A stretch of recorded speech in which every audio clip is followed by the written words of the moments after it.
السلام علیکم. کہانی کو آخر تک پورا سنیے گا اور اگر آپ چینل پر نئے ہیں تو سبسکرائب ضرور کیجیے گا. کسی بستی میں ایک عورت بڑی صالحہ اور پاک باز عبادت گزار ہر وقت اللہ کی یاد میں مشغول رہتی تھی. اللہ پاک نے دنیا کی نعمتوں کے ساتھ دین کی دولت سے بھی خوب نوازا تھا. اللہ کی قدرت کہ اس کا نیک خدا طرز شوہر وفات پا گیا. اس کا ایک ہی لڑکا تھا.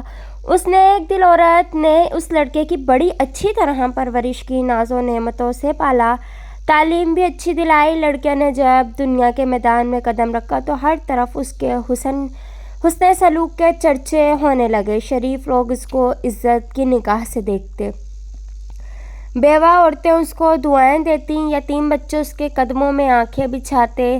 یہ سب اس وجہ سے کہ وہ ہر ایک سے حسب مراتب پیش آتا. وہ غریبوں سے ہمدردی کرتا، خیرات صدقات دیتا. غرض اس کی بستی میں کوئی ایسا فرد نہ تھا جو اس سے خوش نہ تھا. اس کی بستی والے ایسے نیک لوگ تھے کہ ہر گھر سے قرآن پاک کی تلاوت کی آواز آتی تھی. مساجد میں درس قرآن اور اللہ کے ذکر کی مجلس ہوتی تھی.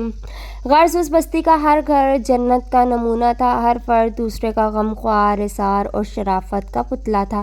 یہ لڑکا دیہات سے باہر شہر میں آنے جانے لگا. کچھ عریانی اور بے حیائی کا مظاہرہ کرنے والی عورتیں پر اس کی نظر پڑنے لگی. آہستہ آہستہ اس کی دوستی نیکوں سے ہٹ کر بدوں سے بڑھنے لگی.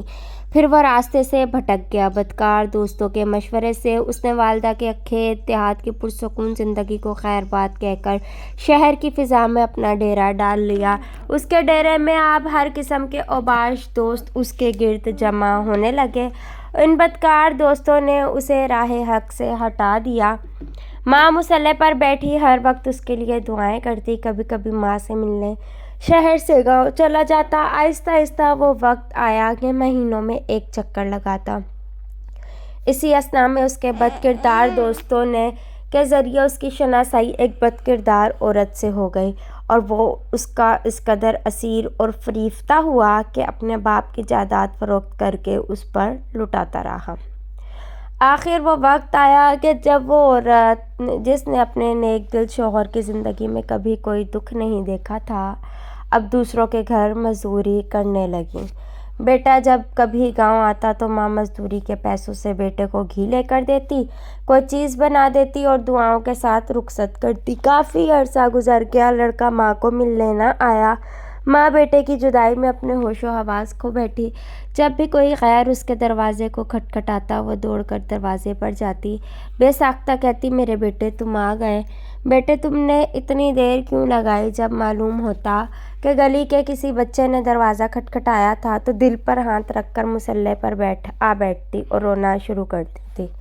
روتے روتے اس نے ایک دل کی بینائی بھی جواب دے گئی اور پیچھے جب اس لڑکے کے پاس کچھ نہ رہا تو اس عورت نے اپنے یاروں سے مشورہ کیا کہ اب اس سے جان چھڑائی جائے.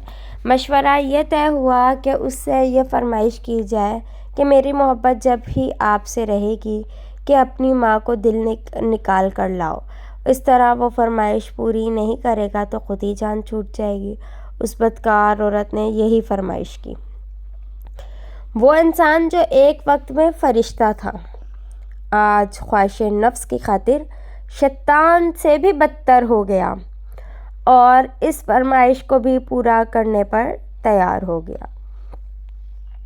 خنجر لیا، گاؤں کی طرف چل دیا. عرصہ دراز کے بعد جب یہ بد نصیب دروازے پر پہنچا، آواز دی، ماں فرحت و خوشی سے دروازے کی طرف بڑھی. منہ سر چوما اور سینے سے لگایا. اس بدبخت نے خنجر نکالا، ماں کے سینے پر مارا، ماں کا دل نکال کر چل دیا.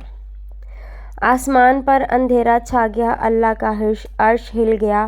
فرشتوں نے دہائی دی. ظلم کی انتہا ہو گئی. بدکاروں کا یار بدکار جب فحاشہ عورت کے مکان پر پہنچا، ماں کا دل اس کے سامنے کیا. اس عورت نے کہا، تو اپنی ماں پر ایسا ظلم کر سکتا ہے تو معلوم نہیں میرے ساتھ کیا سلوک کرے گا، اس لیے یہاں سے نکل جا.